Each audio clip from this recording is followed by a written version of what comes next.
Today, we journey into the frozen mountains of Kaer Morhen to explore one of the most haunting and legendary locations in gaming history, Kaer Morhen, the ancestral home of the School of the Wolf.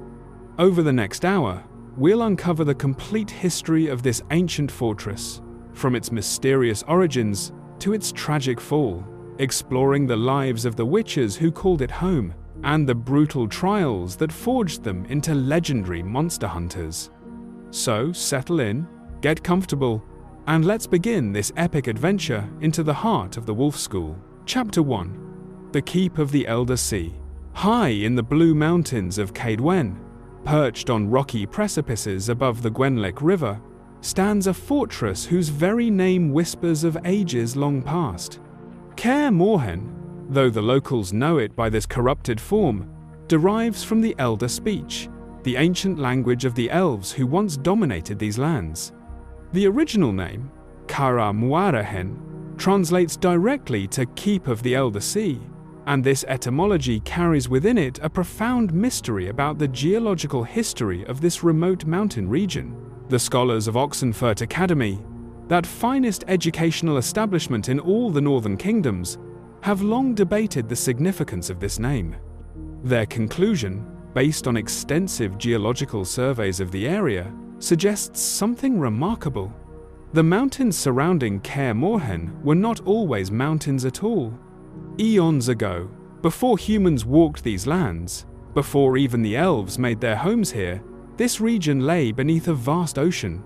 The evidence remains embedded in the very stones upon which the fortress stands. Walk the walls of Kaer Morhen today, and you will find them studded with the fossilized remains of ancient sea creatures, shells, fish, and strange aquatic beings unknown to modern biology lie preserved in the rock, their forms frozen in time.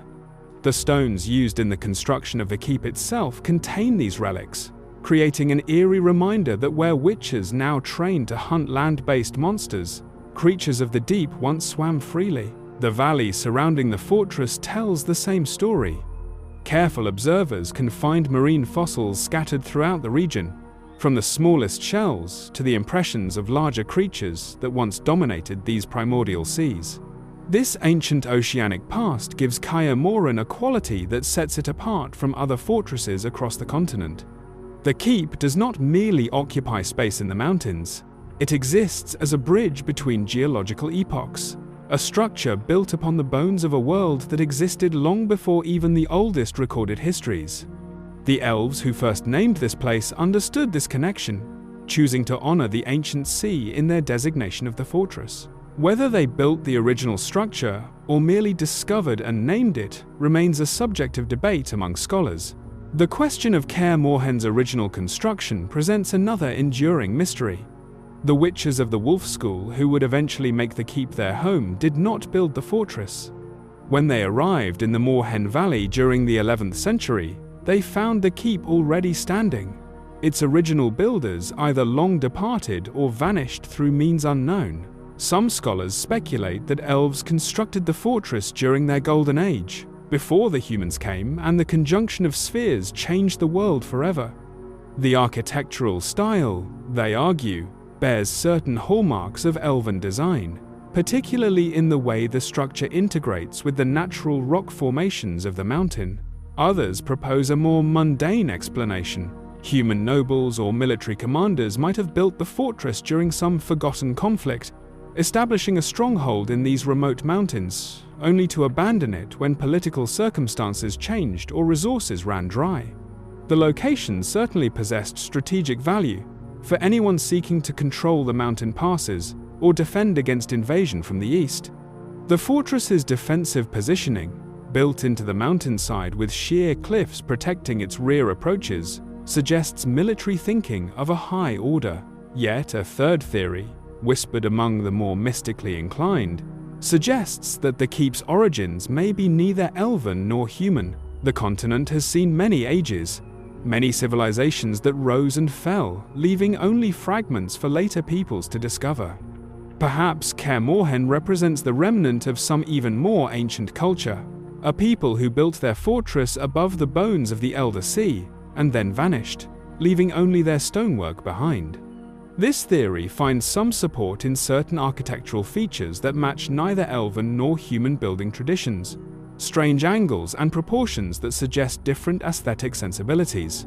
Whatever its original purpose, whatever hands first laid its foundation stones, Kaer Morhen stood empty when the witches arrived. The fortress awaited new occupants, and the founding members of the School of the Wolf would transform it from an abandoned relic into the most famous Witcher training ground on the continent. But before we explore the Wolf School's occupation of the keep, we must first understand how these witches came to be searching for a new home in the first place. Chapter 2: The Order of Witches and the Birth of the Wolf School. The story of Kaer Morhen cannot be separated from the larger history of witches themselves. In the 10th century, the mage Alzur and his associates conducted experiments that would forever change the face of monster hunting across the continent. Working in secret, these renegade sorcerers developed the alchemical and magical processes that could transform human children into something more than human, creating beings with enhanced reflexes, strength, and senses specifically designed to combat the monsters that plagued human settlements. These first witches were gathered under a single banner, the Order of Witches, headquartered at Morgrave Castle in the Kestrel Mountains. Here, under the guidance of Alzur and his fellow mages, along with knights and other professional monster hunters, young boys underwent the transformative trials that would make them witches. The Order represented an attempt to create a unified, organized approach to monster hunting, combining the magical knowledge of the mages with the martial training of professional soldiers and the practical experience of those who had faced monsters and survived. For a time, the Order flourished. Witches trained at Morgrave spread across the northern kingdoms, taking contracts to eliminate monsters that threatened villages, towns, and trade routes. They gained reputations as reliable, professional, and effective. The various kingdoms and nobles who hired them came to depend on their services, and for several generations, the Order of Witches represented the gold standard in monster hunting throughout the north. But success bred its own problems. As more witches graduated from Morgrave and established themselves across the continent, competition for contracts intensified. Monsters, while still dangerous, were not infinite in number. As witches systematically hunted and killed the most dangerous creatures, the overall monster population declined.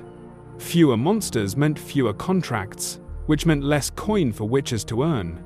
This economic pressure began to strain the bonds that held the Order together. The situation deteriorated further when Alzur and his fellow mages departed Morgrave.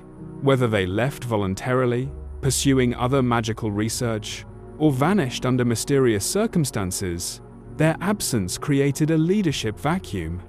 Without the founding mages to provide direction and maintain discipline, the witches at Morgrave began to fracture. Different factions formed, each with their own ideas about how witches should operate, what contracts they should take, and how they should interact with human society. The competition turned ugly. Witches began threatening, cheating, and undermining each other over contracts. The code of professional conduct that had governed the Order's early years eroded. Trust between witches broke down as they viewed each other not as brothers-in-arms but as rivals competing for scarce resources. The deteriorating situation at Morgrave reflected a fundamental problem. Witches had been created to hunt monsters, not to manage a complex organization dealing with economic and political pressures.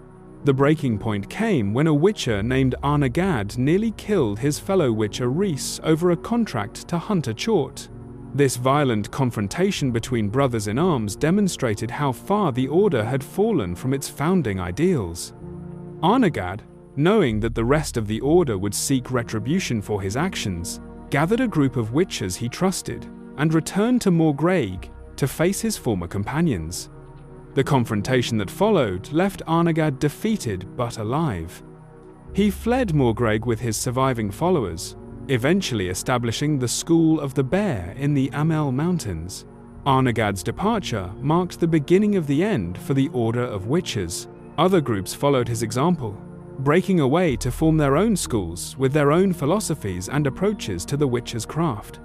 The School of the Griffin was founded when Erland of Larvik and 13 others left to establish themselves at Kaer Morhen. The School of the Cat emerged when younger members stole alchemical tools and mutagens, fleeing to establish the notorious school that would later gain a reputation for training assassins as well as monster hunters. Through all these schisms, one group remained in Morgreg, a small core of witches who still believed in the Order's original principles. They were the last true members of the Order of Witches, stubbornly maintaining their post even as the organization crumbled around them. But eventually, even these stalwarts recognized that the Order had become unsalvageable. The Golden Age had ended, and remaining at Morgreg would mean clinging to a corpse rather than building something new. These last witches made a decision that would have profound consequences for the future of their profession. They abandoned Morgreg and traveled north and east, seeking a place where they could establish a new school that would preserve the best traditions of the Order while learning from its failures. They called themselves the School of the Wolf, and their journey led them to the remote Morhen Valley in the mountains of Kaedwen. The choice of location proved inspired. The Morhen Valley offered everything the Wolf School needed: isolation from the political intrigues of the lowlands, abundant wildlife for training purposes, and challenging terrain that would test and strengthen young witches. The founding members initially settled in caves scattered throughout the valley, establishing a temporary base while they explored the region and considered their long-term prospects. Then they discovered Kaer Morhen. The ancient fortress stood abandoned, its original builders gone, its halls empty and silent. For the witches seeking a permanent home, the keep represented an extraordinary opportunity. Here stood a defensible fortress already built, requiring only restoration and adaptation to serve as the headquarters for their new school. The keep's remote location, accessible only by a treacherous mountain trail, would provide security and privacy for the dangerous work of creating and training witches. Throughout the 11th century, the Wolf School witches worked to make Kaer Morhen their own. They repaired damaged walls, cleared out debris, and adapted the fortress's spaces to serve their specific needs. The Great Hall became a gathering place where witches could rest during the winter months. Chambers were converted into dormitories for trainees. Most importantly, they established the laboratories where the alchemical and magical processes of the trials would take place. The dark heart of the keep, where boys would be transformed into witches. By the time the construction and renovation work was complete, Kaer Morhen had become the headquarters of the School of the Wolf. The last true inheritors of the Order of Witches had found their home, and from this mountain fortress, they would train generations of legendary monster hunters. The death of the Order of Witches had given birth to what witches would later call the Golden Age, and Kaer Morhen stood at its center. Chapter 3: The Golden Age of the Wolf School. For nearly a century, Kaer Morhen flourished as one of the most recognized and respected witcher schools on the continent. The School of the Wolf gained a reputation that set it apart from other schools. Its members were known as professional, reliable, and highly effective monster slayers. Where other schools might develop specializations or notorious reputations, the Wolf School witches became the gold standard against which other monster hunters were measured. This reputation did not emerge by accident. The Wolf School deliberately cultivated an approach to witcher training that emphasized versatility, professionalism, and strict adherence to what they called the path.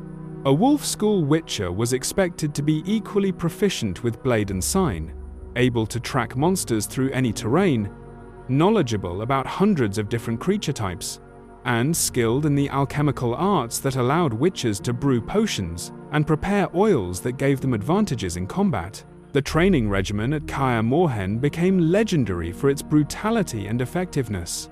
Young boys brought to the keep, often orphans or children given away under the law of surprise, underwent years of grueling preparation before they ever faced the trials that would transform them into witches.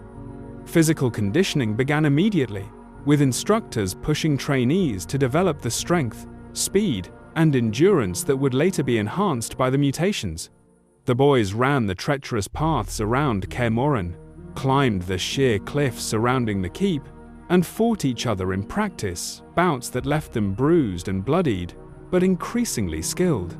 One particular training ground achieved special notoriety among Wolf School witches. The Witcher's Trail, also known as the Killer.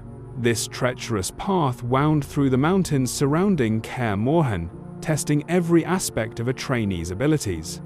The trail combined sheer climbs, narrow ledges, dense forest navigation, and encounters with the wild animals that inhabited the region.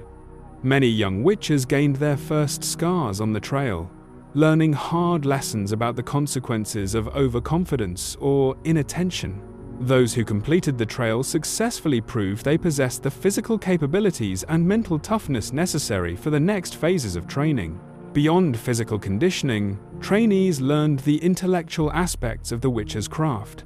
They studied monster lore, memorizing the characteristics, weaknesses, and behaviors of hundreds of different creature types. This knowledge could mean the difference between life and death on the path. A witcher who knew that certain monsters were vulnerable to silver but others to steel, or that specific beasts could be driven away with certain signs, would survive encounters that would kill an ignorant fighter. The Wolf School maintained extensive libraries containing bestiaries and records of contracts going back generations, and trainees were expected to absorb this accumulated wisdom. Herbalism represented another crucial component of witcher education. The mountains around Kaer Morhen contained numerous plants useful in brewing potions, creating oils, and preparing other alchemical concoctions. Trainees learned to identify hundreds of different plant species by sight, smell, and taste, understanding which parts could be harvested safely and which were poisonous, even to a witcher's enhanced constitution. They studied the recipes for the various potions that witches relied upon: Swallow to accelerate healing, Thunderbolt to increase attack power, Cat to see in absolute darkness, and dozens of others. This knowledge would prove essential once they left Kaer Morhen and began taking contracts across the continent. The Wolf School also emphasized training in the signs, the simple but effective magical spells that all witches could cast. Unlike true sorcerers, witches lacked the magical power to cast complex spells, but the signs provided them with versatile tools for combat and problem-solving. Ard could knock back enemies or blast open doors. Igni projected flames to burn opponents. Yrden created magical traps that slowed and weakened monsters. Quen generated protective shields. Axi could influence weak minds or calm frightened animals. Young witches practiced these signs constantly, developing the muscle memory and focus necessary to cast them reliably, even in the chaos of combat. During the Golden Age, Kaer Morhen housed dozens of witches and trainees simultaneously. The keep bustled with activity throughout most of the year, though it reached peak population during the winter months, when witches from across the continent returned to rest, resupply, and share knowledge with their brothers. The Great Hall echoed with conversation as witches recounted their adventures, debated techniques, and passed along warnings about particularly dangerous contracts or treacherous clients.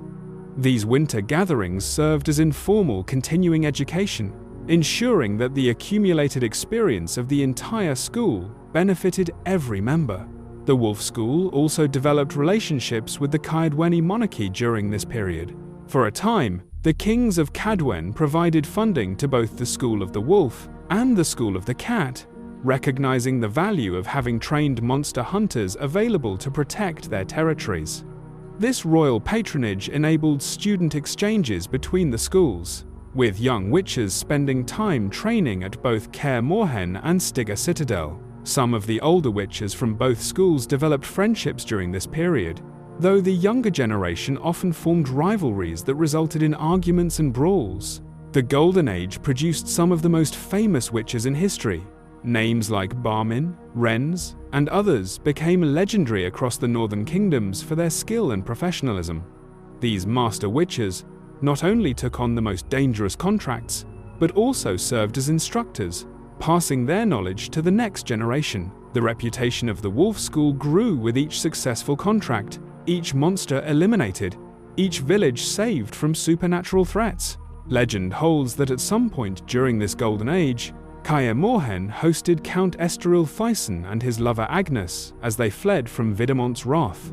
Whether this story is true or merely Witcher folklore, it suggests that the keep had gained a reputation as a sanctuary even for non-witchers, a place where those in desperate need could find protection from their enemies. The Wolf School's philosophy emphasized neutrality in political matters, but they were not without compassion for those genuinely in need.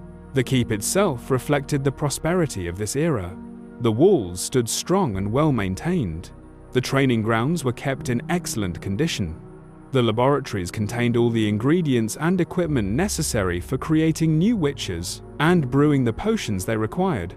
The armory held weapons and armor for both trainees and full witches.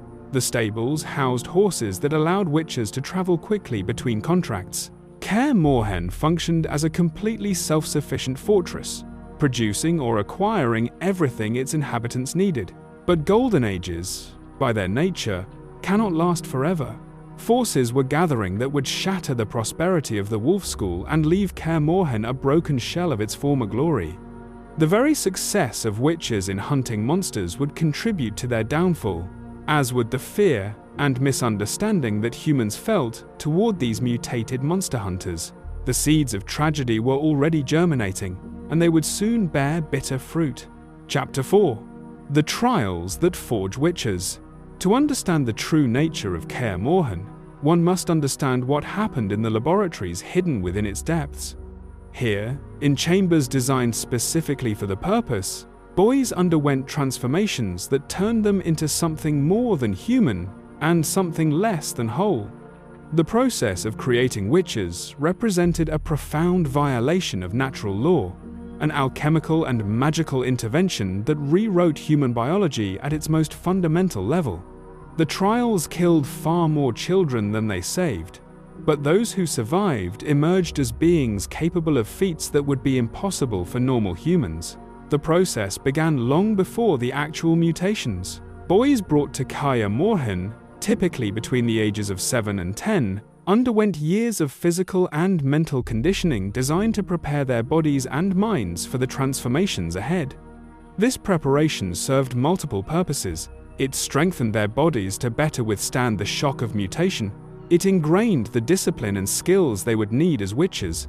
And, perhaps most cynically, it gave the instructors time to identify which boys possessed the physical and mental fortitude most likely to survive the trials. Not every boy who trained at Kaer Morhen faced the trials. Before the mutations could begin, each trainee made what the Wolf School called the choice.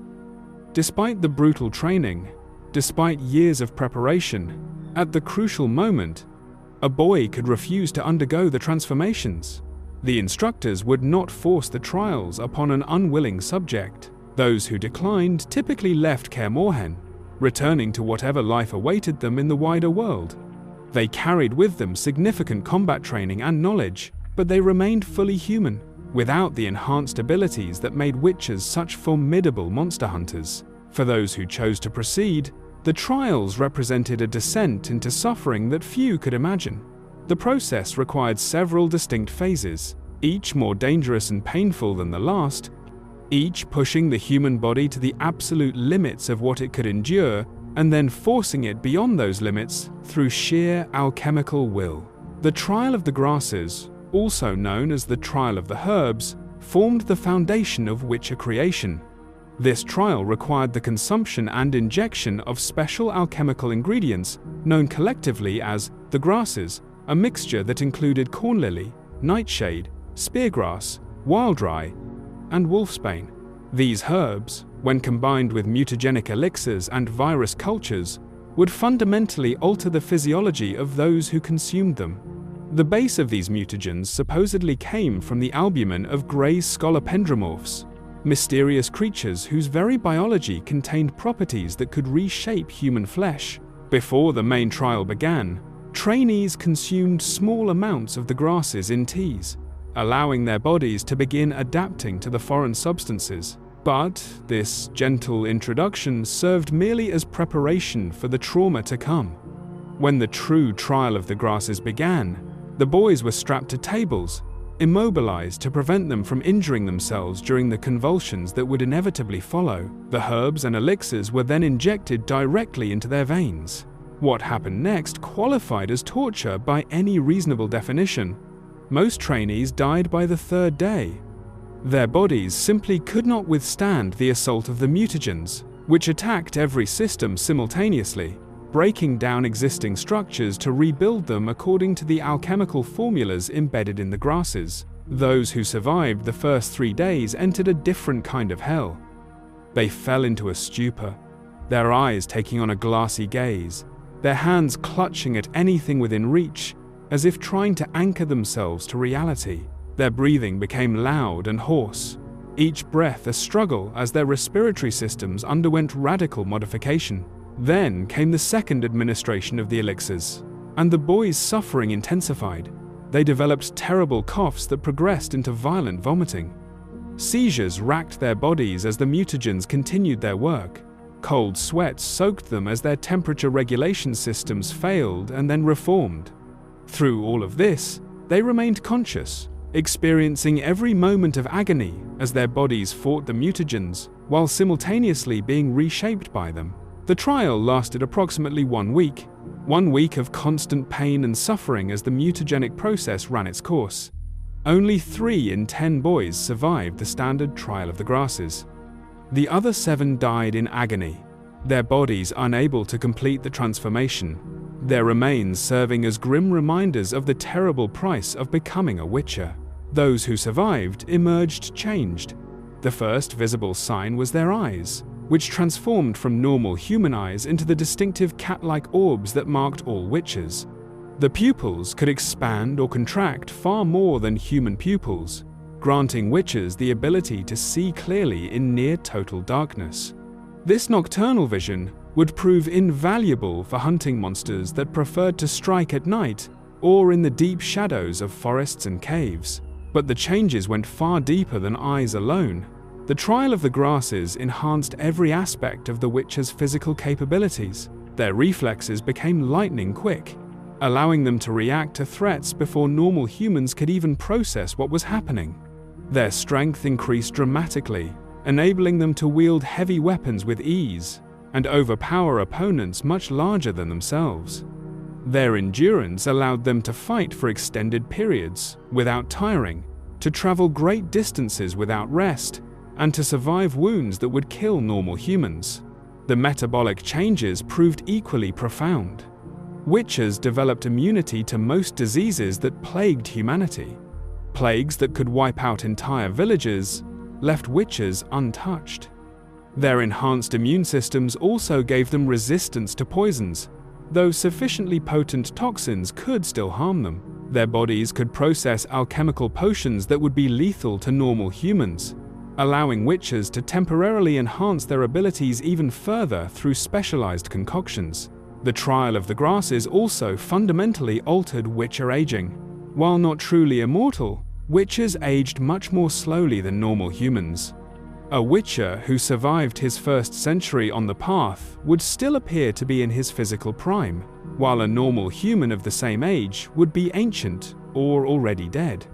This extended lifespan meant that witchers could accumulate decades of experience and knowledge, becoming increasingly effective monster hunters as the years passed. But these benefits came with costs beyond the immediate suffering of the trials. All witchers emerged from the process permanently sterile, incapable of fathering or bearing children. This sterility was not accidental. It represented an intentional feature of the witcher mutations, perhaps designed by Alzor and his fellow mages to ensure that witchers would not pass their mutations to offspring in unpredictable ways. The inability to have children meant that every witcher who died reduced the total number of their kind, with no possibility of natural reproduction to replace the losses. The trial of the grasses was not the end of the transformation process. A second phase, known as the trial of the dreams, or simply the changes, followed for those who survived the grasses.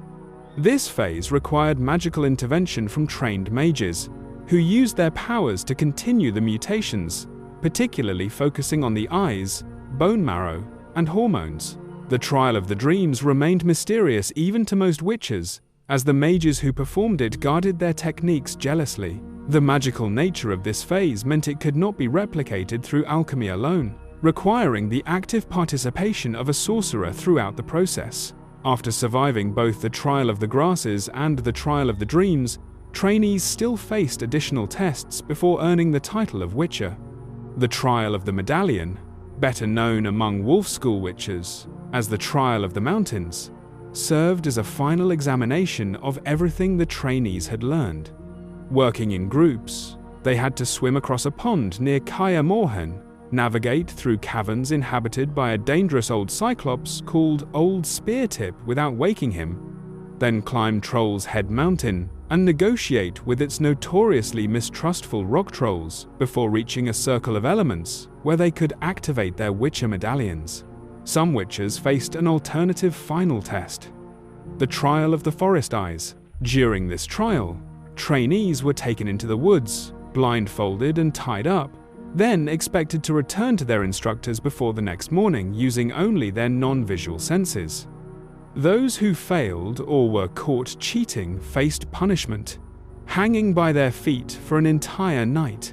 This trial tested whether the enhanced senses granted by the mutations could function reliably enough to serve as the primary means of perception, a crucial skill for hunting monsters that could strike from ambush or operate in total darkness. The laboratories at Kaer Morhen contained all the equipment necessary for these transformations. The table where boys were strapped down during the Trial of the Grasses, known to Vesemir as Sad Albert, the alembics and retorts for brewing the mutagenic elixirs, the stored ingredients that had been carefully gathered and preserved. The mages who oversaw the trials worked in concert with Witcher instructors, combining magical power with practical experience to guide each transformation. The process was never safe, never routine, always a gamble with death as the stakes. Some trainees underwent additional experiments beyond the standard trials. When the Wolf School identified boys who showed remarkable resilience to the mutations, they sometimes subjected them to additional procedures, attempting to push the limits of what the Witcher mutations could achieve. These experiments proved even more dangerous than the standard trials, with mortality rates approaching 100%. Out of all those chosen for additional experimentation, only one survived. A boy who would become the most famous Witcher in history, Geralt of Rivia. The additional mutations stripped away his pigmentation, leaving his hair white as snow, and may have contributed to his exceptional abilities as a monster hunter. All his fellow experimental subjects died screaming. The trials represented the dark heart of Kaer Morhen, the place where boys died by the dozens to create the handful who would become witches. The necessity of these transformations trapped the Wolf School in a terrible moral calculus. Without new witches, the school would eventually die, as its members were killed on the path. But creating new witches required a willingness to sacrifice children in pursuit of that goal. This tension would later play a crucial role in the school's decline, as the knowledge necessary to perform the trials safely was lost, and the risks of attempting to create new witches became even more terrible. Chapter 5. The Kaer Morhen Pogrom. The year 1194 marked the darkest day in the history of the Wolf School, when an enraged mob descended upon Kaer Morhen and nearly destroyed the school forever. This attack, known as the Pogrom, did not arise spontaneously. It represented the culmination of years of growing anti-Witcher sentiment across the northern kingdoms, fueled by changing circumstances and deliberate propaganda that painted witches as abominations that needed to be destroyed. The roots of the pogrom lay in the very success of the Witcher schools. Over the decades, witches had systematically hunted monsters across the continent, eliminating the most dangerous creatures and driving others into increasingly remote regions. Villages that once huddled behind walls at night, terrified of what lurked in the darkness, now slept peacefully. Trade routes that had been too dangerous to travel without armed escorts became safe enough for single merchants to traverse. The countryside became increasingly civilized as the monster population dwindled. This success undermined the very purpose for which witches had been created. As monsters became scarce, the need for professional monster hunters decreased. Fewer contracts meant witchers had to travel farther to find work, competing more intensely with each other for the remaining opportunities. The economic pressure created resentment on both sides. Witchers frustrated by lack of work and declining income, and humans who questioned why they should continue supporting these mutated monster hunters when the monster problem had largely been solved. Fear and misunderstanding amplified these economic concerns. Common people had always viewed witchers with suspicion and unease. The mutations that made witchers effective monster hunters also made them visibly different from normal humans.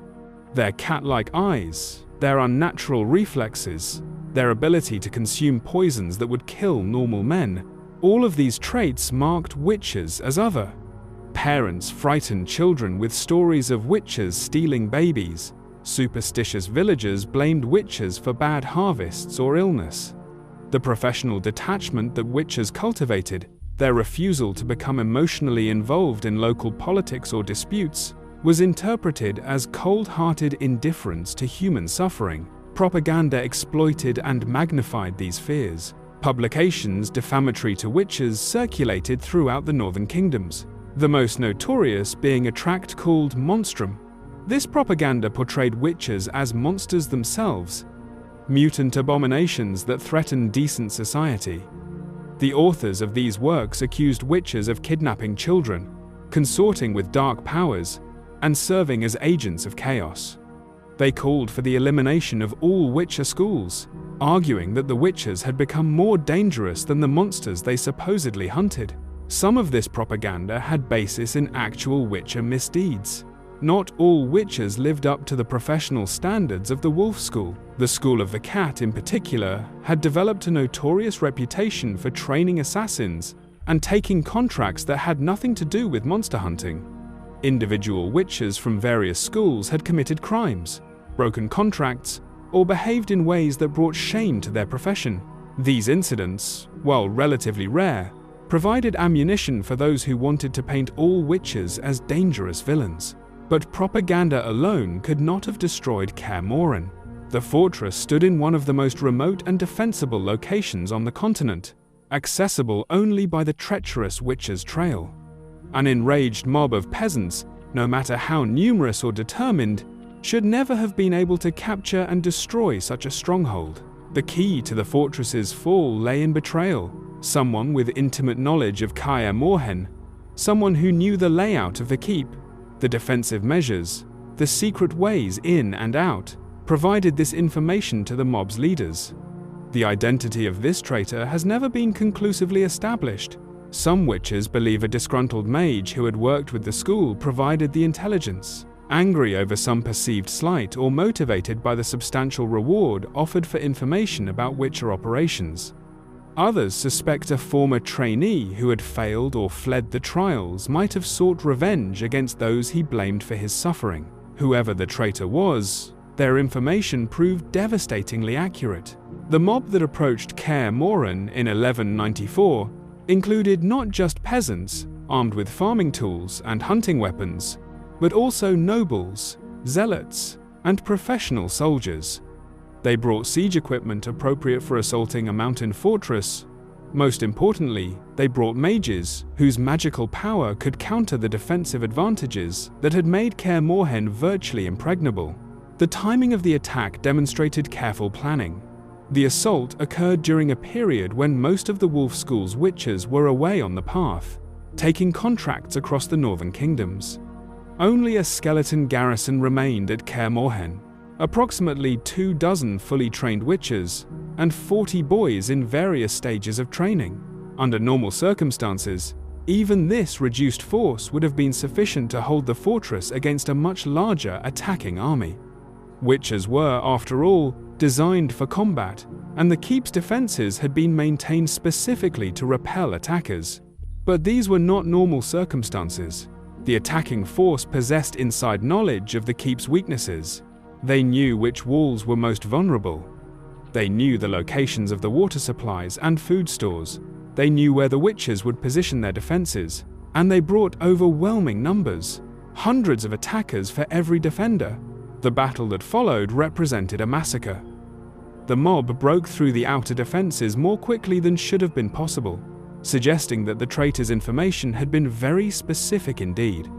They flooded into the courtyard and began methodically clearing the keep, room by room, level by level. The witches fought with the skill and ferocity for which they were famous, each defender taking multiple attackers with them before falling. The boys in training, some barely old enough to lift a sword properly, fought alongside their instructors, defending the only home many of them had ever known.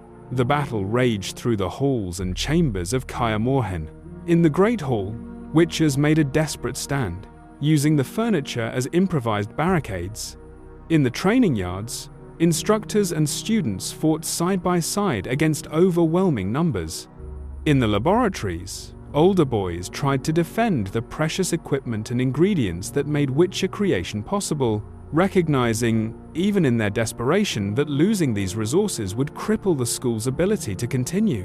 One by one, the defenders fell.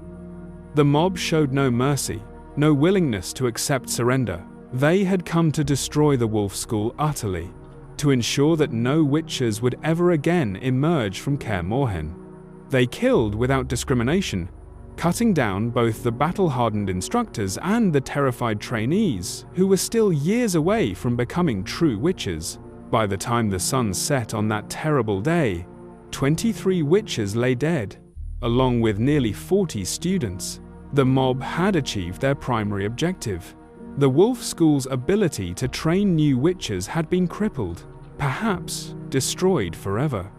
They ransacked the laboratories, smashing equipment, scattering ingredients, destroying records. They set fires throughout the keep, burning whatever would burn. They looted the armories, the libraries, the storerooms, taking everything of value and destroying what they could not carry. Only one witcher of the old guard survived the pogrom, Vesemir. How he survived while so many of his brothers perished remains unclear. Some accounts suggest he was away from the keep during the attack, returning to find his home destroyed and his brothers dead. Others claim he survived the battle itself through a combination of skill and fortune, managing to hold a defensible position until the mob, satisfied with their destruction, finally withdrew. Vesemir himself rarely spoke of that day. The memory is too painful to revisit casually. The pogrom's aftermath proved almost as devastating as the attack itself. The mob had successfully destroyed much of the knowledge necessary for creating new witches. The specialized equipment lay in ruins. The carefully preserved ingredients and mutagens had been scattered or destroyed. Most critically, many of the mages who had assisted with the trials were either dead or fled in fear of sharing the witch's fate. The surviving notes and formulas proved incomplete, missing crucial details that the mages had kept secret, passed down through oral tradition rather than written records. Vesemir found himself the last of the old witches, the only survivor who had been present at Kaer Morhen before the attack. He became the keeper of what remained of the Wolf School's traditions and knowledge. But his knowledge had gaps, particularly regarding the most technical aspects of the trials. He knew how to train boys in the physical and mental disciplines necessary to become witches. He understood monster lore and combat techniques. But the precise alchemical formulas, the exact procedures for the trials, the magical interventions required for the changes, these remained partially or completely lost. A handful of younger witches survived the pogrom because they had been away from Kaer Morhen during the attack. These included individuals who would become some of the most famous witches in history, though at the time of the pogrom, they were still relatively young and inexperienced. Geralt of Rivia had undergone his trials several years before the attack, as had Eskel. Lambert was among the very last witches created at Kaer Morhen before the pogrom destroyed the school's ability to perform the trials reliably. These survivors returned to find their home devastated, their brothers dead, and their school's future deeply uncertain. The keep still stood, its basic structure too solid to be completely destroyed even by an enraged mob, but the heart had been torn out of Kaer Morhen. The laboratories where boys became witches lay in ruins. The great hall where generations of witches had gathered now stood as a tomb for those who had fallen defending it. The training yards, once filled with the sounds of practice, combat, and instructors shouting corrections, fell silent. The pogrom sent shockwaves through the other Witcher schools as well. If the Wolf School, arguably the most respected and professional of all the schools, could be attacked and nearly destroyed, then no Witcher school was safe. The assault demonstrated that public opinion had turned decisively against Witchers, that the tolerance and even support they had once enjoyed had evaporated. The other schools took measures to protect themselves, increasing security, moving to even more remote locations, or in some cases disbanding entirely, rather than risk a similar fate. For the Wolf School specifically, the pogrom marked the end of an era. The Golden Age was over, destroyed in a single day of violence and fire. What emerged from the ruins would be something different, smaller, diminished. Kaer Morhen would continue to serve as a refuge for the surviving Witchers, but it would never again function as the great training academy it had once been. The keep became a monument to a lost age, a reminder of what had been taken and could never be recovered. Number, Chapter 6. Decline and the Last Witchers. The years following the pogrom transformed Kaer Morhen from a thriving academy into a slowly decaying ruin inhabited by ghosts of the past. Vesemir, as the sole survivor of the old guard, took it upon himself to preserve what remained of the Wolf School's traditions and to continue training, even without the ability to create new Witchers through the trials. But the task before him was monumental, and the resources available were inadequate to the challenge. In the immediate aftermath of the attack, Vesemir focused on restoration. He cleared the debris from the Great Hall and the most essential chambers. He gathered what remained of the shattered equipment and tried to catalogue which pieces might be salvaged or repaired. He collected the scattered books and scrolls from the library, attempting to reconstruct the school's accumulated knowledge from fragments and burned pages. He buried the dead, or what remained of them, giving his fallen brothers and the murdered students what dignity he could manage. The physical restoration proved the easier task. Far more difficult was the question of how the Wolf School could continue. Without the complete knowledge of the trials, without the mages who had performed the changes, without many of the specialized ingredients and equipment, creating new Witchers became extraordinarily dangerous. The standard trials had killed 7 out of 10 candidates, even under optimal conditions. Attempting to perform incomplete trials with inadequate equipment and knowledge would likely result in the deaths of every boy subjected to them. Yet Vesemir felt compelled to try. The Wolf School's mission had not changed just because the school had been attacked. Monsters still threatened the people of the Northern Kingdoms. The need for trained monster hunters remained, even if public opinion had turned against Witchers. If the school died with Vesemir's generation, then all the sacrifice and suffering that had built it would have been for nothing. The pogrom would have achieved its goal of destroying the Witchers forever. Working from incomplete notes and his own memories of the process, Vesemir attempted to continue the trials. He gathered boys, mostly orphans or those given to him under the law of surprise, and began their training. He pushed them through the same brutal conditioning that had prepared previous generations. He taught them monster lore, herbalism, combat techniques, and the signs. He tried to instill in them the professionalism and discipline that had made the Wolf School respected across the continent. But when the time came for the trials themselves, disaster struck repeatedly. The incomplete knowledge meant that Vesemir could not calibrate the dosages properly or sequence the procedures correctly. The absence of mages meant the changes could not be performed at all. Boys who should have survived died in agony as the botched trials ravaged their bodies. Others survived the physical transformation only to emerge mentally damaged, unable to function as true Witchers. The last successful Witchers trained at Kaer Morhen underwent their trials sometime in the 1230 seconds, roughly 40 years after the pogrom. After that, Vesemir apparently gave up the attempt. The cost had become too high, the failure rate too terrible.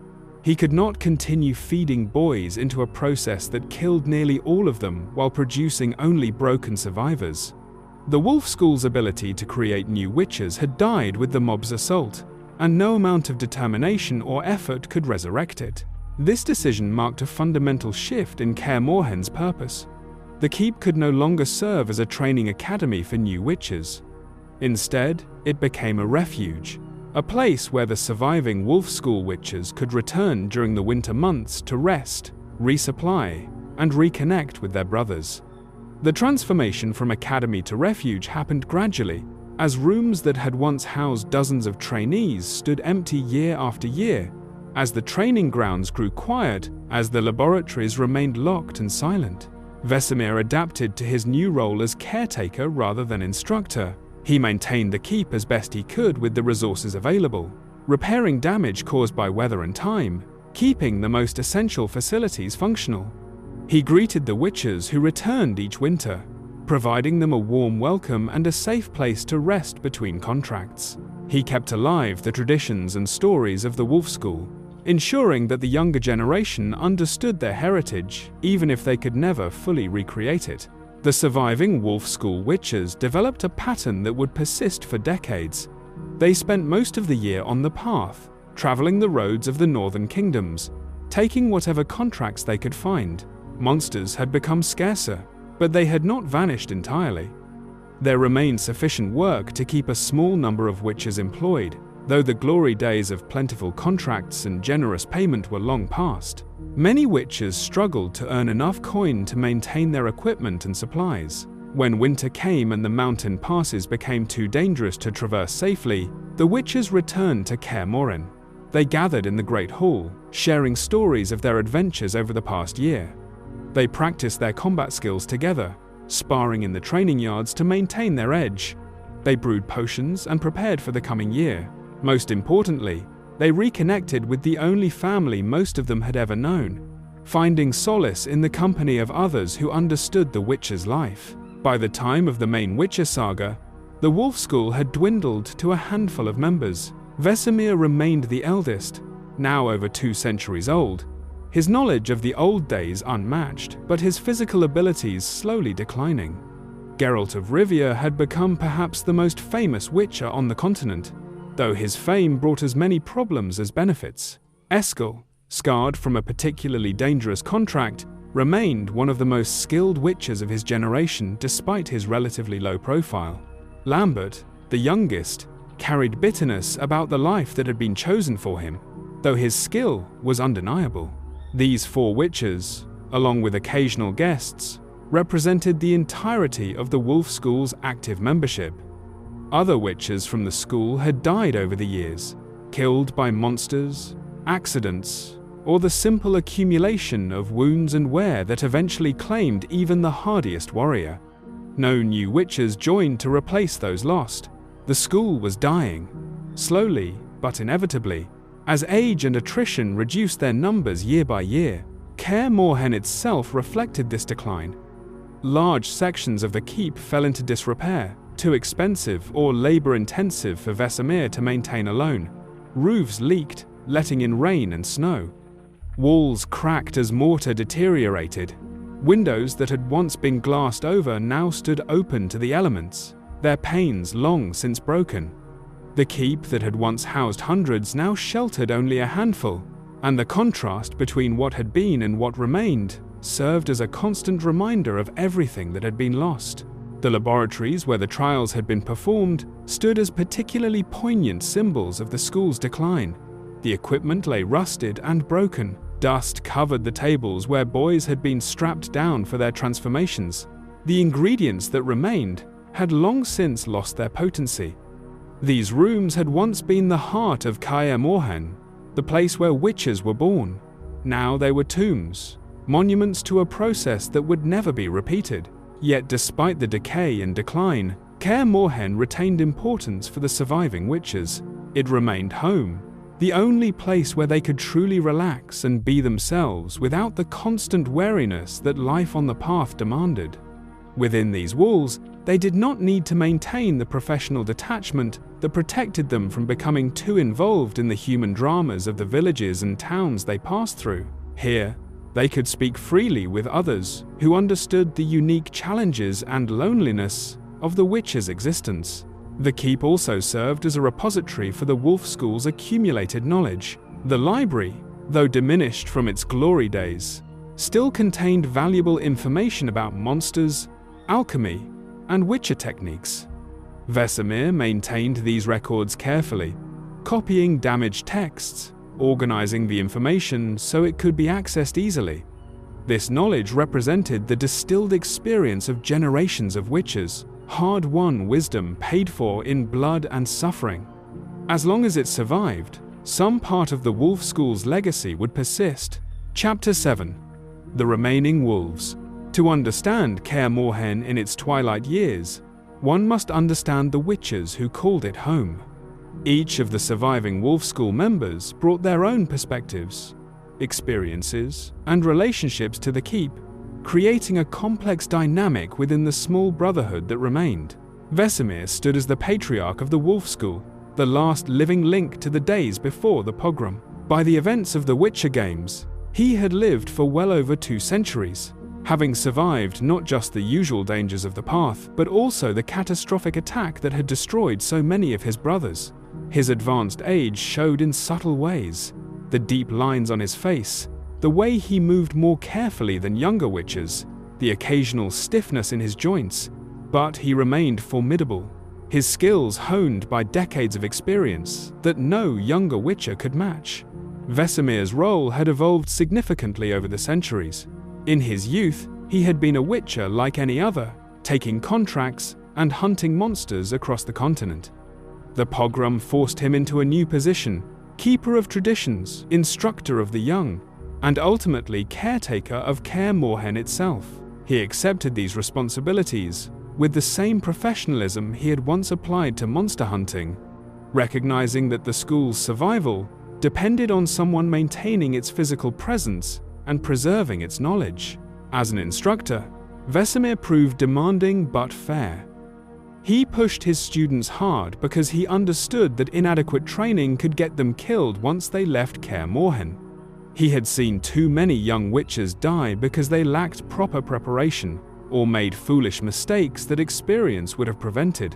His teaching methods emphasized practical skills over theoretical knowledge, focusing on techniques and information that would directly improve his students' chances of survival on the path. Despite his gruff exterior, Vesemir cared deeply for his remaining students and the Witchers he had helped train.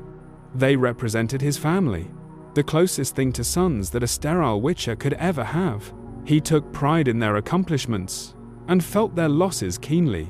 When a Witcher from the Wolf School died, Vesemir mourned not just as a brother-in-arms, but as something approaching a father who had outlived his child. Geralt of Rivia, the White Wolf, had become the most famous Witcher on the continent by the time of the game series. His white hair and pale skin, products of the additional mutations he had survived as a child, made him instantly recognizable. His reputation rested on more than just his appearance, however. Geralt had completed some of the most difficult and dangerous contracts in recent memory, facing monsters that other Witchers avoided and emerging victorious through a combination of skill, preparation, and sometimes sheer luck. Geralt's relationship with Kaer Morhen was complicated. The keep represented both home and the site of tremendous suffering. He had undergone the standard trials here, experiencing the agony that all Witchers endured. Then he had been subjected to additional experiments, procedures that killed all his fellow subjects and left him permanently marked. The memories of that suffering never fully faded, and returning to Kaer Morhen meant confronting those memories, along with the more positive recollections of brotherhood and training. Yet Geralt remained deeply connected to the Wolf School and its remaining members. Vesemir served as the closest thing to a father figure Geralt had ever known. Eskel and Lambert were brothers, bound by shared experiences that no one outside the Witcher profession could truly understand. When Geralt returned to Kaer Morhen each winter, he came home to family, even if that family was small and marked by tragedy. Geralt's fame brought mixed blessings. On one hand, his reputation meant he could command higher fees for contracts and had access to opportunities that lesser-known Witchers could only dream about. On the other hand, fame attracted attention, And not all of that attention was welcome. Political figures tried to manipulate him. Criminals targeted him. Common folk expected him to solve their problems for free because he was famous. The burden of reputation weighed on him, and Kaer Morhen offered refuge from those pressures. Eskel represented the ideal Wolf School Witcher in many ways. Highly skilled, thoroughly professional, and refreshingly humble about his abilities. Where Geralt's white hair and growing fame made him stand out, Eskel preferred to work quietly, taking contracts without fanfare and completing them with minimal complications. A severe facial scar marked him as a witcher who had faced danger and survived, but he never used his appearance or accomplishments to inflate his reputation. Among the remaining Wolf School witches, Eskel might have been the most skilled pure combatant. His technique was flawless, the product of natural talent refined by years of practice and real combat experience. He understood monster behavior intuitively, able to predict their movements and exploit their weaknesses with precision that bordered on artistry. Other witches, including Geralt, recognized Eskel's abilities and respected him for them. Eskel's relationship with Geralt was particularly close.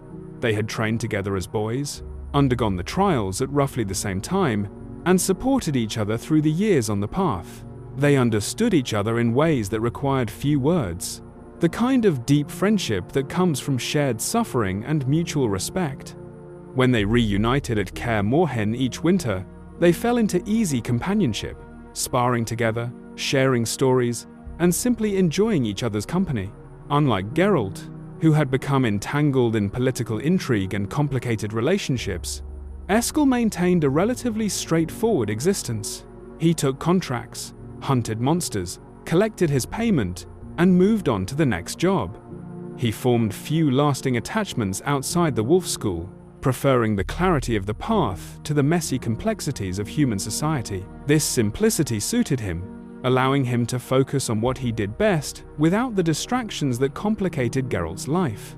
Lambert represented the youngest generation of Wolf School witches, one of the very last to be created before Vesemir gave up attempting the trials. His youth, relative to the other witches, meant he had fewer years of experience and a different perspective on what it meant to be a witcher. Where Vesemir and even Geralt had memories of the Wolf School in its glory days, Lambert had known only decline and diminishment.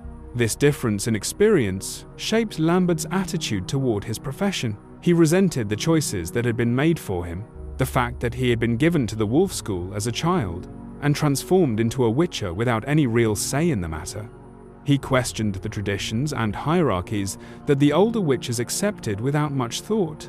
He expressed bitterness about the isolation and prejudice that witches faced, refusing to maintain the stoic professionalism that characterized Vesemir and Eskel.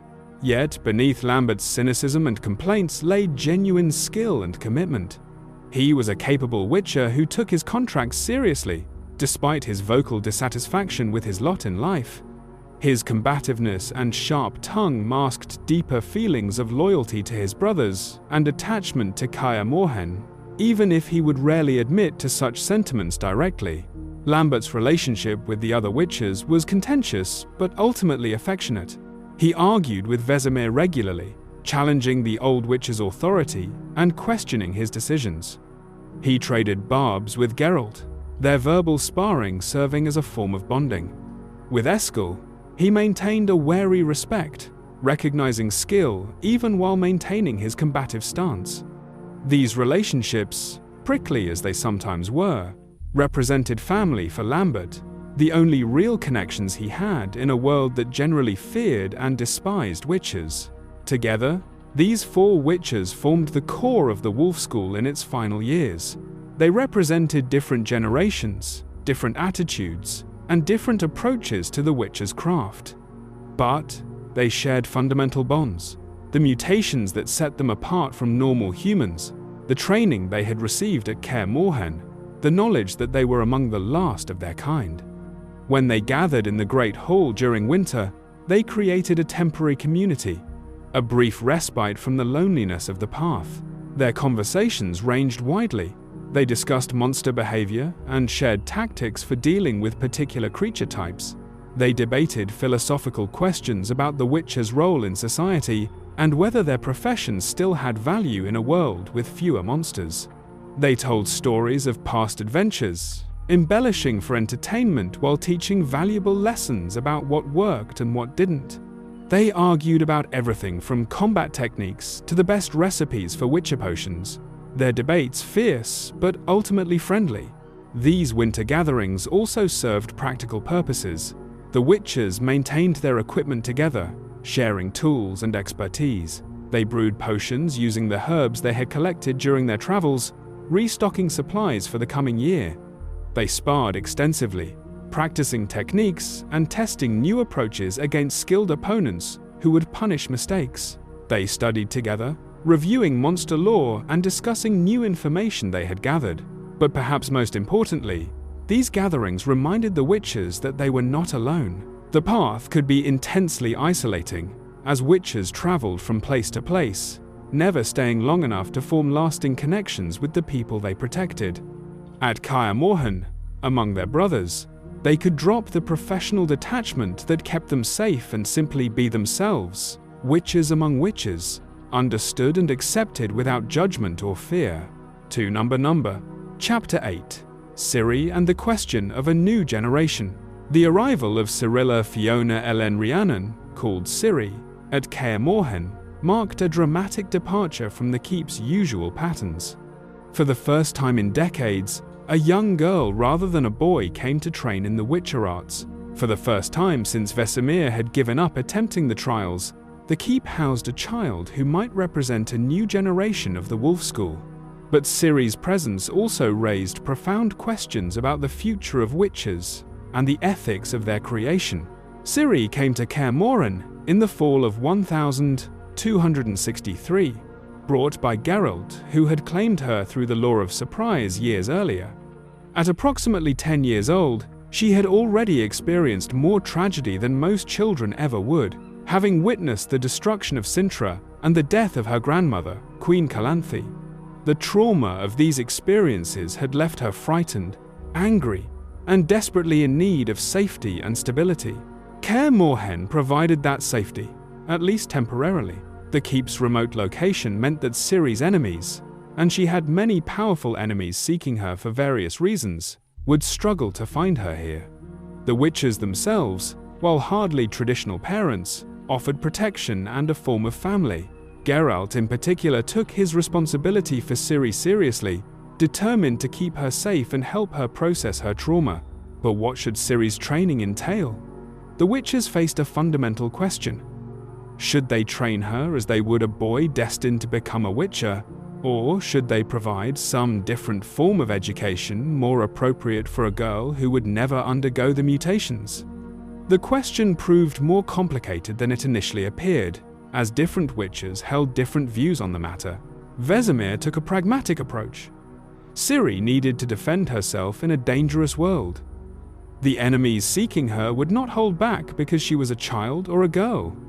Therefore, she should receive serious combat training, learning to fight with sword and dagger, to read opponents, and exploit weaknesses. Vesemir had trained hundreds of boys over his long life, and he applied similar methods to Ciri, pushing her hard while ensuring she developed proper technique. The training regimen Vesemir designed for Ciri proved brutal by the standards of normal education. She ran the mountain paths around Kaer Morhen, building her endurance and strength. She climbed the fortress walls and practiced balance on narrow beams. She spent hours each day drilling with wooden swords, practicing cuts, thrusts, and parries, until the movements became instinctive. Vesemir demanded precision and improvement, accepting nothing less than her best effort. Geralt supplemented this physical training with education in monster lore and herbalism. He taught Ciri to identify different monster types by their tracks and signs. He explained their behaviors, weaknesses, and the tactics that worked best against each creature type. He showed her useful plants and how to prepare simple remedies.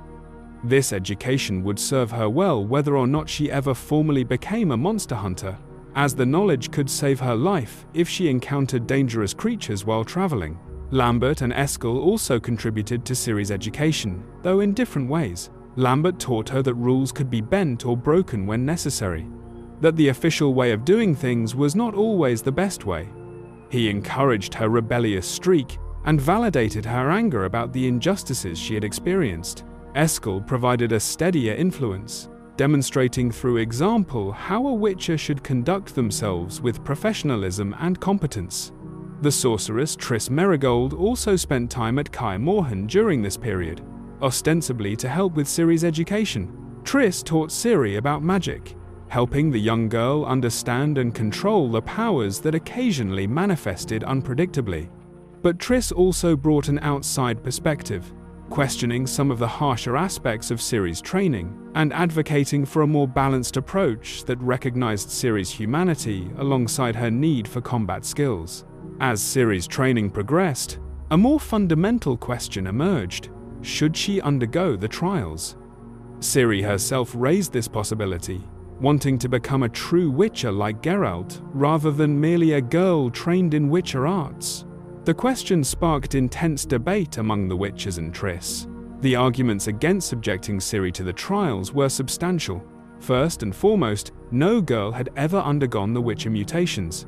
The process had been designed for boys, calibrated for male physiology. No one knew whether a girl could survive the trials at all. And given the incomplete state of knowledge remaining after the pogrom, attempting the mutations on Ciri would be extraordinarily dangerous. The standard trials killed 7 out of 10 boys under optimal conditions. The botched trials that Vesemir had attempted killed nearly everyone. Subjecting Ciri to this process would likely mean killing her. Second, even if Ciri survived the trials, the mutations would strip away her fertility, making her permanently sterile.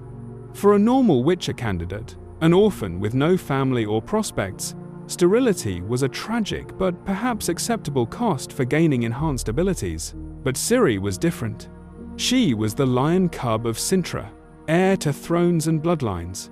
Her ability to bear children carried political and dynastic significance beyond her personal preferences. Sterilizing her would have ramifications far beyond Kaer Morhen. Third, Ciri already possessed magical abilities that no normal witcher candidate had. These elder blood powers might interact with the witcher mutations in unpredictable and dangerous ways. The mutations in the elder blood could enhance each other, or they could conflict, tearing Ciri apart from the inside. No one could predict the outcome because no one had ever attempted to combine witcher mutations with such powerful innate magic. The arguments in favor of the trials were weaker, but still present. Ciri wanted the mutations, and shouldn't her desires carry weight in decisions about her own body? The enhanced abilities granted by the trials would help her survive in a hostile world where powerful forces sought to capture or kill her. The mutations would make her a true witcher, fully part of the Brotherhood rather than an outsider trained in their arts, but fundamentally different. Ultimately, the decision was made not to subject Ciri to the trials. The risks were too great, the potential costs too high. Geralt, despite his commitment to training Ciri and his recognition that she wanted the mutations, could not justify deliberately putting her through an experience that would most likely kill her. Triss argued strongly against the trials, using her influence to tip the balance against attempting them. Even Vesemir, who had overseen countless boys undergoing the mutations, advised against it in Ciri's case. So Ciri trained as a witcher without becoming one in the technical sense. She learned the combat skills, the monster lore, the herbalism, and even some basics of the signs. She ran the Witcher's trail and practiced with real steel. She absorbed the philosophy and professionalism of the Wolf School, but she remained fully human, without the mutations that would have granted her enhanced reflexes, strength, and senses. This decision created an interesting precedent. Ciri demonstrated that it was possible to train someone in Witcher arts without subjecting them to the trials. The knowledge and skills could be passed down even if the mutations could not. This raised questions about the future of the Wolf School and Witchers more generally. If the trials could not be safely performed, could the Witcher tradition survive through teaching rather than mutation? Could there be witches who were witches in philosophy and training rather than biological modification? Ciri's time at Kaer Morhen lasted several years, though not continuously. She left periodically for various reasons, and always returned to continue her training. The keep became a second home to her, the witches a second family. The Great Hall where she had first arrived, frightened and traumatized, became a place of safety and belonging. The training yards where Vesemir pushed her to her limits became the site of her greatest accomplishments, as she mastered techniques that would have been beyond normal human capability without years of dedicated practice. The relationship between Ciri and the witches evolved during this time. Geralt moved from viewing her as a charge to accepting her as his daughter in all but blood. Vesemir became a grandfather figure, gruff but caring. Eskel and Lambert became something like uncles, teaching her different lessons through their contrasting personalities. These relationships gave Ciri something she desperately needed: stability and love in a world that had taken so much from her. But eventually, Ciri had to leave Kaer Morhen and face her destiny.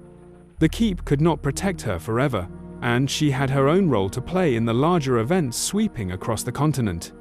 When she departed, she took with her the skills and knowledge the witches had imparted. She would never be a witcher in the formal sense, never possess the mutations that defined their kind. But in every way that mattered, she was the daughter of the Wolf School, trained in their traditions and carrying their legacy forward into an uncertain future. Her departure left Kaer Morhen quieter once again, the keep returning to its role as winter refuge for the aging witches. But Ciri's presence had demonstrated that the Wolf School's knowledge and traditions could survive, even if creating new true witches was impossible. That lesson would prove important in the years to come, as the remaining witches faced new challenges that threatened not just themselves, but the very keep that had been their home for centuries. Chapter 9. The Salamandra Assault. The year 1270 brought new violence to Kaer Morhen when the criminal organization known as Salamandra launched a coordinated assault on the keep. This attack, coming decades after the pogrom that had nearly destroyed the Wolf School, demonstrated that Kaer Morhen's troubles were far from over. The fortress that had survived for centuries faced enemies more cunning and ruthless than a simple mob, and the consequences of their assault would shape the events that followed. The Salamandra organization had spent years building power across the northern kingdoms, trafficking in drugs, weapons, and other contraband. Their leader, the mysterious Grand Master, had ambitions that extended beyond mere criminality. He sought magical power, secret knowledge, anything that would give his organization advantages over their rivals, and protection from the authorities who occasionally tried to suppress their activities. Salamandra's intelligence network eventually uncovered information about Kaer Morhen and the witches who sheltered there each winter. More specifically, they learned about the keep's laboratories and the remaining supplies used for creating witches. Though the Wolf School had not successfully created a new witcher in decades, some of the ingredients remained. Their potency perhaps diminished, but their value for other alchemical purposes still significant. The formulas and knowledge stored at Kaer Morhen represented centuries of accumulated wisdom about mutations, enhancement, and transformation. For an organization like Salamandra, such resources were worth considerable risk to obtain. The attack came without warning. Salamandra forces, including highly trained bandits and a mage named the Professor who possessed significant magical power, infiltrated the area around Kaer Morhen. They waited for their moment, observing the keep's patterns and defenses. When they struck, they did so with precision that suggested inside knowledge, or at least careful reconnaissance. Among the witches present at Kaer Morhen during the attack was Leo, a young man who represented one of Vesemir's last attempts to continue the Witcher tradition. Leo had undergone training in the Witcher arts but had never been subjected to the trials. Whether Vesemir had planned to eventually attempt the mutations or had decided to train Leo as Ciri had been trained, without transformation, remains unclear. What is clear is that Leo fought alongside the full witches when Salamandra attacked, defending his home with courage if not the enhanced abilities that mutations would have granted. The battle that erupted demonstrated the continuing vulnerability of Kaer Morhen despite its formidable natural defenses. Salamandra had brought sufficient forces to challenge even enhanced witches, and their mage provided magical support that countered the witches' tactical advantages. The fighting raged through the keep, as the witches tried to repel invaders who seemed to know exactly where they were going and what they were seeking.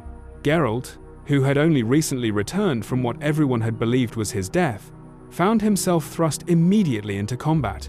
His memories remained fragmented, his skills somewhat diminished by his ordeal. But the threat to Kaer Morhen and his brothers drove him to action. He fought alongside Vesemir, Eskel, Lambert, and Leo, each witcher holding different sections of the keep against the Salamandra assault. The young Leo, fighting with determination and skill despite his lack of mutations, found himself facing the Professor.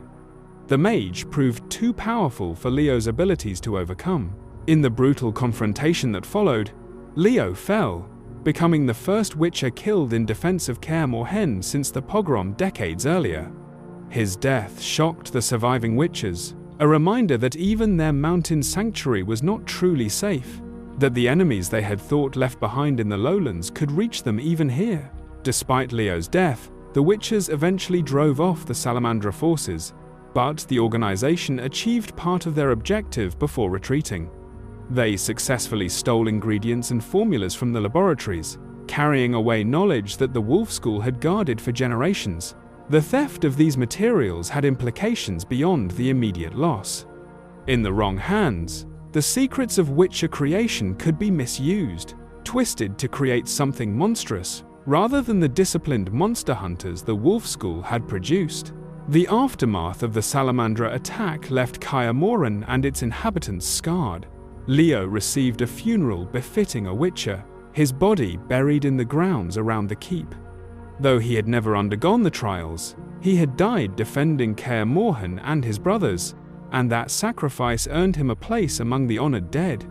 The witchers mourned him as one of their own, recognizing that his death represented not just a personal loss, but a symbol of the keep's continuing vulnerability.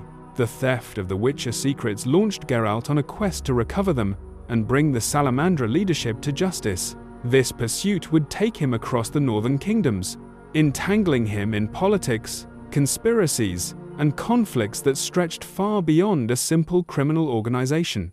But the roots of that journey lay in Kaer Morhen, in the violation of the keep and the death of a young witcher who had deserved better than to die defending ancient secrets from those who would abuse them. For the remaining Wolf School witches, the Salamandra attack reinforced the painful lesson of the pogrom. Kaer Morhen was not invincible, and the knowledge it contained made it a target. The keep's isolation provided some protection, but determined enemies with sufficient resources could reach it. The witches could not simply retreat to their mountain fortress and ignore the wider world. The world would come to them, bringing violence and loss, whether they wished it or not. The keep itself suffered additional damage from the assault. Sections that had been repaired after the pogrom required repair again. The laboratories, already incomplete from the earlier destruction, lost what little remained of their original contents. Kaer Morhen became even more of a ruin, even less capable of fulfilling its original purpose as a training academy. The fortress endured, as it had endured for centuries, but each assault left it more broken, more a shadow of what it had once been. Chapter 10. The Battle of Kaer Morhen and Vesemir's Sacrifice.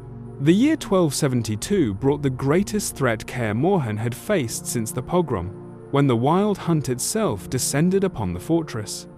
This spectral cavalry of interdimensional raiders sought Cyrilla, the child of the Elder Blood, and they would destroy anything that stood between them and their quarry. The battle that followed would test every defender to their absolute limits and claim the life of the Wolf School's eldest member in a sacrifice that embodied everything the witches stood for. The threat of the wild hunt had been building for some time. These supernatural riders had pursued Ciri across worlds and dimensions, seeking to capture her and exploit her elder blood powers for their own purposes. Ciri had repeatedly escaped them, but the hunt's leader, Eredine, king of the Wild Hunt, possessed the patience and resources to pursue her relentlessly. Eventually, intelligence or magical tracking led the hunt to Kaer Morhen, where Ciri had sought refuge with the witches who had trained her years earlier. Geralt, understanding the magnitude of the threat, sent out calls for aid to everyone who owed him favors or might be willing to fight for Ciri's freedom. The response demonstrated the relationships Geralt had built over his long career. Warriors, mages, and friends from across the continent converged on Kaer Morhen, transforming the usually quiet keep into a staging ground for war. Each ally brought unique skills and capabilities that would prove essential in the coming battle. Among those who answered the call were Triss Merigold, the sorceress who had long been connected to the Wolf School and Geralt personally. Yennefer of Vengerberg came, bringing her formidable magical power and her fierce determination to protect Ciri, whom she considered a daughter. The dwarf Zoltan Chivet arrived with his warrior's skills and unshakable loyalty. Vernon Roche, commander of the Blue Stripes Special Forces Unit, brought military expertise and trained soldiers. Hyalma and Crate came from Skellige, representing the proud warrior tradition of the islands. Even other witches answered the call, demonstrating that the bonds between the schools, while strained, had not entirely broken. Letho of Goulet from the School of the Viper arrived, despite the complicated history between him and Geralt. This gathering represented something unprecedented, a coalition of warriors from different backgrounds and factions, unified by loyalty to Geralt and determination to protect Ciri from the hunt's predations. The days before the battle were spent in frantic preparation. Kaer Morhen, long used as a refuge rather than a fortress prepared for siege, required extensive work to ready it for the coming assault. The defenders reinforced walls, prepared defensive positions, and laid traps designed to slow the Wild Hunt's advance. They brewed potions and sharpened weapons. They planned tactics and identified strategic positions. The keep bustled with activity as everyone contributed their skills to the defensive preparations. Vesemir played a crucial role in these preparations, his knowledge of Kaer Morhen's layout and defensive capabilities proving invaluable. He knew every stone of the fortress, every potential weakness and strength. He coordinated the defensive preparations with the calm confidence of someone who had lived through countless battles, but those who knew him well could see the tension beneath his professional exterior. Vesemir understood that the Wild Hunt represented an existential threat, not just to Ciri or to himself, but to everything the Wolf School had built over centuries.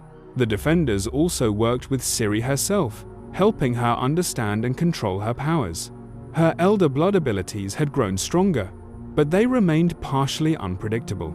In the heat of battle, those powers could be as dangerous to allies as to enemies if not properly controlled. Yennefer and Triss worked with Ciri on focusing her abilities, while the witches helped her maintain the mental discipline necessary to use her powers effectively without being overwhelmed by them. When the Wild Hunt finally appeared, they came with terrifying spectacle. The sky darkened as interdimensional portals opened above Kaer Morhen. Through these rifts poured spectral riders mounted on skeletal horses, their armor seeming to absorb light rather than reflect it. The hunt's warriors were accompanied by other creatures from their dimension: frost giants, hounds of the Wild Hunt, and warriors bound to Eredin's service. The army that descended on Kaer Morhen numbered in the dozens, each warrior possessing supernatural abilities beyond those of normal soldiers. The battle began at the outer defenses. Archers positioned on Kaer Morhen's walls loosed arrows at the approaching hunt, while mages prepared devastating spells.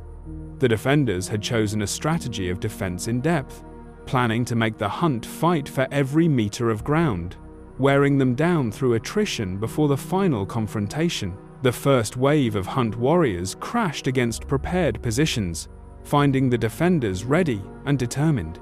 The fighting proved brutal and chaotic. The Wild Hunt's supernatural nature made them difficult to kill permanently. Warriors who appeared to fall would sometimes rise again, unless specific measures were taken to keep them down. The frost that accompanied the hunt turned sections of the battlefield treacherous, while their magical abilities allowed them to bypass some defenses entirely.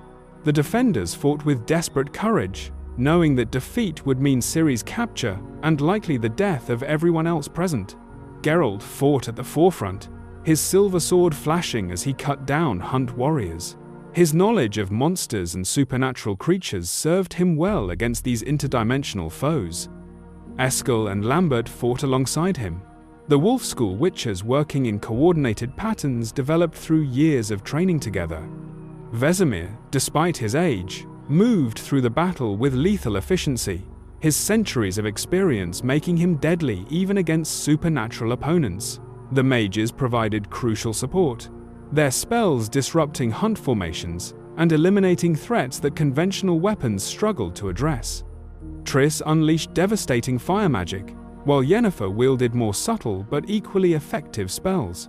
Their magical abilities helped level the playing field against an enemy that possessed supernatural advantages. As the battle progressed, the defenders were gradually pushed back toward the keep itself. The hunt's numbers and supernatural abilities allowed them to maintain pressure despite taking losses. The defenders retreated in good order, falling back to prepared positions, but the trend was clear. Eventually, the hunt would break through to the interior of Kaer Morhen and Ciri. The critical moment came when Eredin himself entered the battle, focusing his attention on reaching Ciri. The hunt's leader possessed power that exceeded his warriors, his presence on the battlefield shifting the momentum decisively in the hunt's favor. Barriers that had held crumbled under his assault. Warriors who stood against him fell. He advanced towards Ciri with implacable determination, and it became clear that someone would need to buy time for her to escape or for reinforcements to arrive. Vesemir made the decision that would cost him his life but save Ciri's. As Eredin closed in on the girl he had trained years ago, the old witcher interposed himself between them. Despite the vast gap in power between himself and the king of the Wild Hunt, Vesemir attacked without hesitation. His technique was flawless, his strikes precise, but Eredin was simply too powerful. The supernatural warrior shrugged off attacks that would have killed mortal opponents and struck back with devastating force. But Vesemir's sacrifice bought the crucial seconds that Ciri needed. Her power, building throughout the battle, finally erupted in a massive release of energy that drove back the Wild Hunt and created the opening the defenders needed. The blast killed Vesemir even as it forced Eredin to retreat, the old witcher dying in the midst of the magical explosion that saved the girl he had helped raise. The death of Vesemir shocked everyone present. He had been a constant presence at Kaer Morhen for over a century, the last living link to the days before the pogrom, the teacher and mentor who had trained multiple generations of witchers. His loss hit the surviving Wolf School members particularly hard.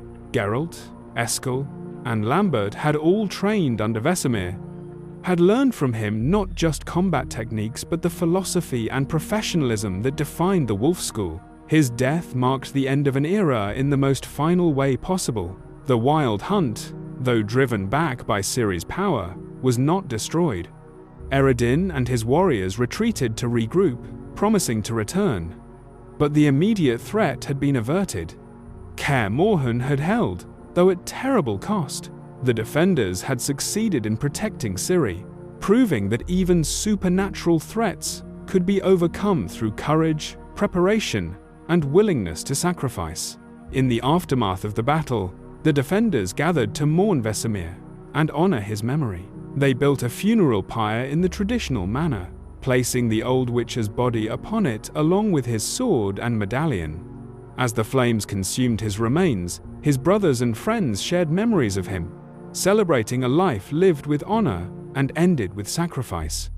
The funeral served not just as a mourning ritual, but as a reminder of what witchers stood for: protecting others, even at the cost of their own lives. Ciri took Vesemir's death particularly hard, feeling responsible for bringing the Wild Hunt to Kaer Morhen and causing his sacrifice. The grief and guilt threatened to overwhelm her, but the surviving witchers helped her process these emotions. They reminded her that Vesemir had made his choice freely, that he had died protecting someone he loved, and that he would not want her to be destroyed by guilt over his decision. The old Witcher's final act embodied the values he had tried to instill in every student he trained: courage, selflessness, and unwavering commitment to protecting others. The battle left Kaer Morhen even more damaged than before. Sections of walls had been destroyed by the Hunt's assault. Buildings bore the scars of magical combat. The courtyard where Vesemir had made his final stand was scorched and broken. The keep had survived, but it would bear the marks of this battle for whatever time it had remaining. The fortress that had endured for centuries stood defiant but wounded, a testament to resilience in the face of overwhelming force. Chapter 11: Legacy and the End of an Era. In the aftermath of the Battle of Kaer Morhen, the surviving Wolf School witches faced questions about their future and the future of the keep itself. With Vesemir gone, the responsibilities he had carried for over a century fell to the remaining witches. Someone needed to maintain the fortress, to preserve what knowledge remained, to ensure that the Wolf School's legacy survived even as its members dwindled. Eskel took on many of these responsibilities, accepting the role of caretaker that Vesemir had filled for so long. He understood that Kaer Morhen needed someone to look after it, to repair damage, to maintain the essential facilities. His willingness to take on this duty reflected his deep connection to the keep and recognition that someone had to preserve what remained of the Wolf School's heritage. The task would tie him more closely to Kaer Morhen, limiting his time on the path. But Eskel accepted this sacrifice as necessary. Lambert, characteristically, had different ideas about the keep's future. He questioned whether maintaining Kaer Morhen made sense given the school's diminished state. With only 3 witches remaining, with no ability to create new witches, with the keep requiring constant maintenance and resources, perhaps the time had come to abandon the fortress and let it finally fall into complete ruin. His arguments had practical merit, but they failed to account for the emotional and symbolic importance of Kaer Morhen to the surviving witches. Geralt, pulled by his connections to Ciri and Yennefer, spent less time at Kaer Morhen than his brothers, but remained deeply attached to the keep. It represented his past, the place where he had been transformed into a witcher, where he had suffered and grown, where he had found brotherhood. Abandoning Kaer Morhen would mean severing that final connection to his origins, and he was not yet ready to make that break. The keep itself stood as a monument to a dying tradition. Witches as a profession were disappearing across the continent. The various schools had all suffered their own disasters and losses. The Wolf School, once among the most prestigious and successful, had dwindled to 3 members. Without the ability to create new witches, natural attrition would eventually reduce their number to 0. The last witcher would die, and with him would die centuries of accumulated knowledge, tradition, and philosophy. Yet the knowledge itself might survive even if the witches did not. The libraries at Kaer Morhen, though diminished from their glory days, still contained valuable information about monsters, alchemy, combat techniques, and the history of the continent. This knowledge could be preserved, copied, and passed down to others who might benefit from it. The Witcher tradition might die, but the wisdom accumulated over centuries of monster hunting need not vanish with it. Ciri represented another form of legacy. Though she had never undergone the trials, though she was not a Witcher in the technical sense, she carried forward the Wolf School's teachings and philosophy. She had learned to think like a Witcher, to approach problems with the analytical mindset and professional detachment that characterized the best of the profession. Her adventures across multiple worlds and dimensions would be guided by lessons learned in Kaer Morhen's training yards and halls. The various artifacts and items scattered throughout Kaer Morhen told stories of the keep's long history. The training equipment in the yards, worn smooth by generations of use, reminded visitors of the countless young witches who had practiced there. The laboratory equipment, broken and rusted, spoke of the terrible transformations that had taken place within those walls. The armor and weapons stored in the keep's armory represented the tools of the witcher's trade, each piece carefully maintained and carrying its own history. The landscape around Kaer Morhen bore similar marks of history. The Witcher's Trail, that brutal training ground that had challenged and shaped so many young witches, still wound through the mountains. The places where legendary witches had died or achieved great victories remained, known to those who understood the keep's history. The valley itself had been shaped by centuries of witcher presence, their activities leaving subtle but permanent marks on the environment. As winter came to Kaer Morhen in the years following Vesemir's death, the remaining witchers continued their tradition of gathering at the keep. They repaired damage from the battle. They trained together, maintaining their skills against the day when those skills might again be needed. They talked late into the night in the Great Hall, sharing stories and memories, keeping alive the oral traditions that had passed down through generations. These winter gatherings took on additional poignance. As each one might be the last, each reunion might not be repeated. The question of what would ultimately happen to Kaer Morhen remained unresolved. Perhaps Eskel would maintain it for as long as he lived, passing the responsibility to whoever outlived him. Perhaps the remaining witches would eventually abandon it, letting nature reclaim the fortress over decades and centuries. Perhaps someone else might find use for the ancient keep, transforming it into something new while the ghosts of departed witches looked on. But regardless of Kaer Morhen's ultimate fate, its legacy was secure. The fortress had served as the home of the Wolf School for over 2 centuries, producing generations of legendary monster hunters who had protected the people of the Northern Kingdoms. Names like Geralt, Eskel, Lambert, and countless others had emerged from those halls, trained in combat, monster lore, and the professional philosophy that made the Wolf School respected across the continent. The keep also stood as a reminder of the costs of the Witcher profession. The laboratories where boys died screaming during the trials. The courtyard where Vesemir made his final stand. The graves of those who had fallen defending their home. Kaer Morhen embodied both the glory and the tragedy of the Witchers, the necessary evil of their creation balanced against the essential service they provided. In the gaming world that players explored, Kaer Morhen served as more than just a location. It functioned as a connection to gaming's past, a callback to earlier adventures and the history that shaped the characters players came to love. Walking through the keep's halls, players experienced the weight of history, feeling the presence of all those who had come before.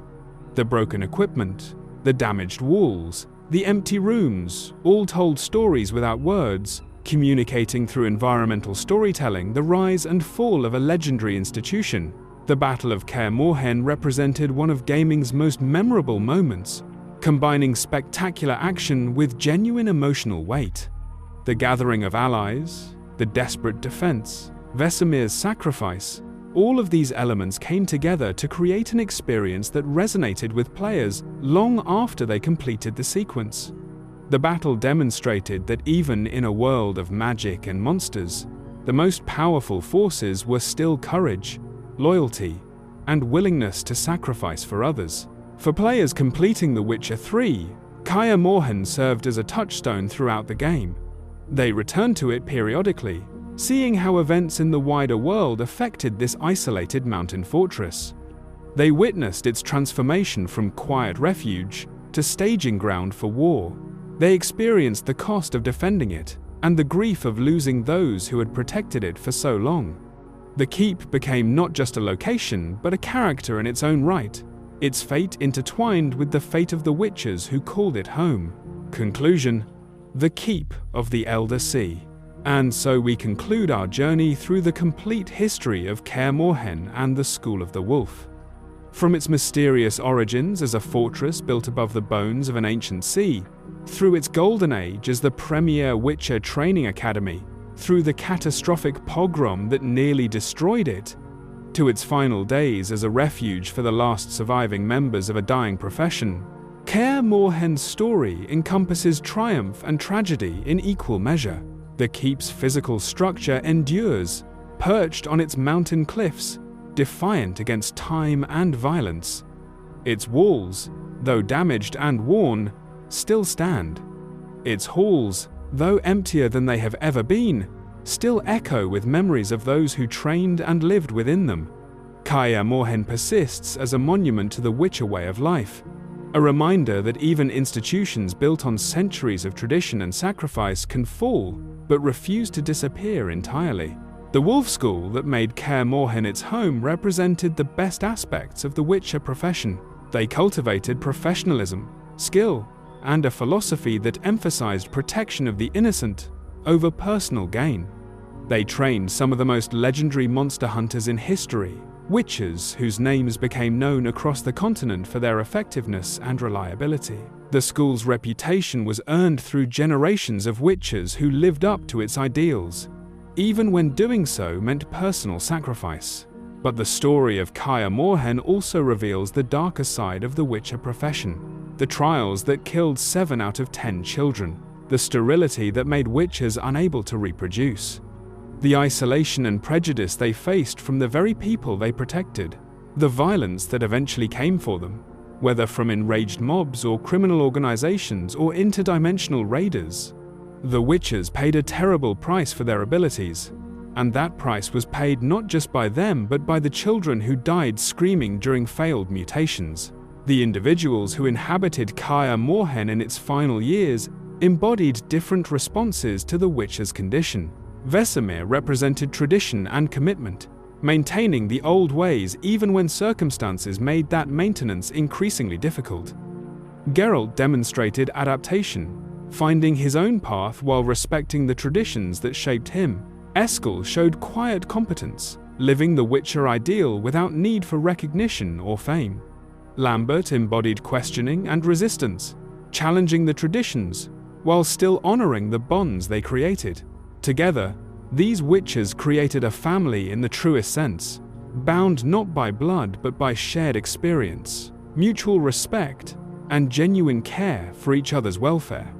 Their relationships, complicated and sometimes contentious, provided them with connection in a world that generally viewed witches with fear and suspicion. Kaer Morhen gave them a place where they could be themselves without pretense, where they were understood and accepted by others who shared their unique condition.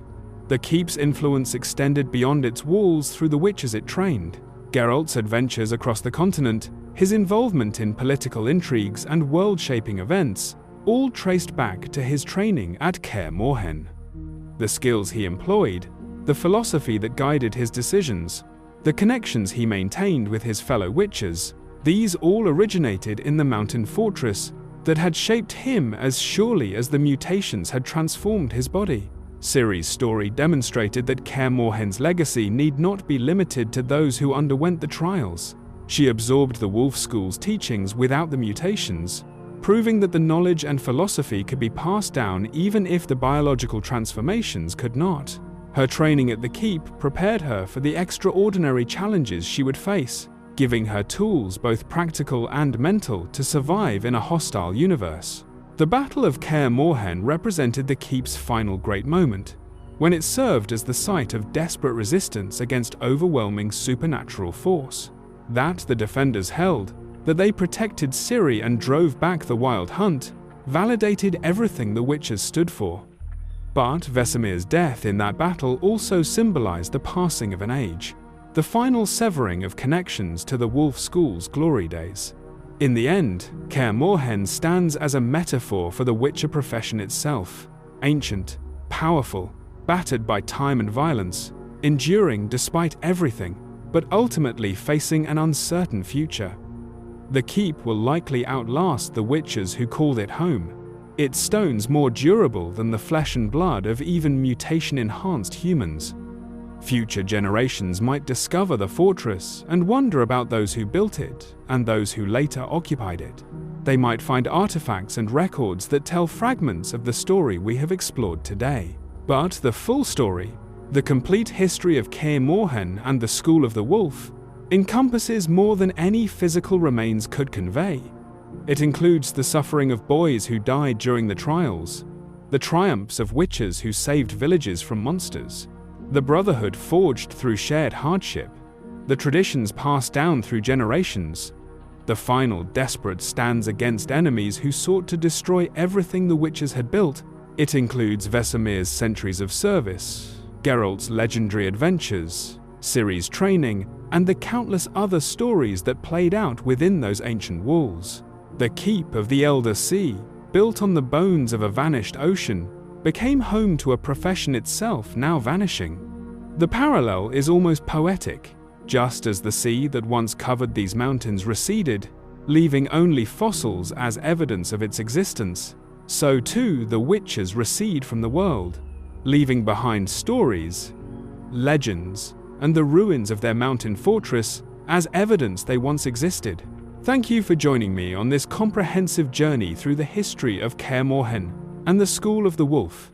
The complete story we've explored today reveals depths of tragedy and triumph that make the Witcher universe one of gaming's richest and most compelling settings.